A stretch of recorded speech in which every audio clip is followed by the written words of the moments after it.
Ford can't sell Lightnings, and I'm not exactly too sure why, because they're basically the same price as a regular F-150. And when this was first coming out, man, there was like so much buzz going on, and I don't really know where it fell off, honestly.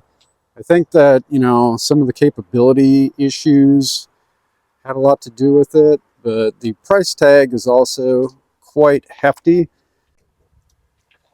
And this one is the Lariat, and this is everything you get with it. And it is $80,000. That's absolutely insane, right? Like, I don't know, man.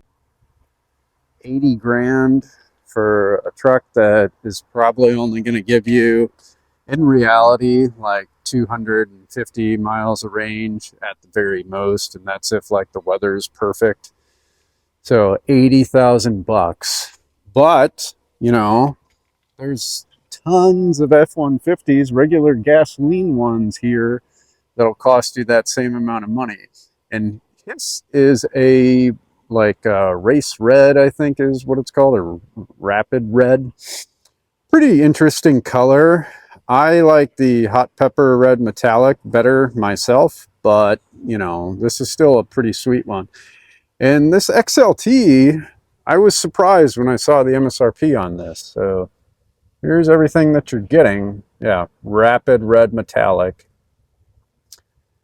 And it's $57,000, which is actually, you know, quite reasonable in the grand scheme of things, because I'm going to show you an XLT that I actually really like, because it's in my favorite color again, that hot pepper red metallic. And get a load of the price tag on this. This is ridiculous. Watch. Boom. $65,200. And that is not even a Lariat or anything special. It doesn't even have dual exhaust. Right? 65 grand for this thing. That's absolutely absurd. You know, but that's just how things are now. Granted, these things are selling like absolute dog shit, so you can probably get a big chunk of money off, but still, even if you get like 10 grand under MSRP, that is still just an obscene amount of money. Although I do love that color. Man, does that look good. Which one of these would you take if you had to pick one of them?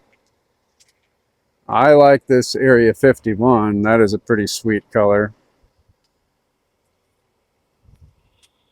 And I do like that red. I think that that is nice. And this is an antimatter blue. Granted, it's kind of getting dark out here, so you can't see it that well. It looks almost black in this lighting, but this is antimatter blue. It's a really good blue. It's kind of similar to like the Alto blue that they used to have on the Maverick, which that was one of the colors I got rid of. I don't know, it was kind of a bummer. Anyways, just wanted to make a quick video, folks. Would you buy one of these Lightnings? Put in the comments. I would definitely get this XLT for 50-some thousand bucks, especially, man, if you could get that like 8-9 grand under MSRP, and it's only $47,000. It's not bad. Let me know which one you would pick. That XLT's got my name on it, so I would not waste the money on a Lariat or like a super loaded up XLT. Like this XLT right here is $58,000. Not too bad, you know. But some of these other ones are pretty plain Jane, and they are still, you know, $70-some thousand, which is quite crazy. Alrighty, we'll see you.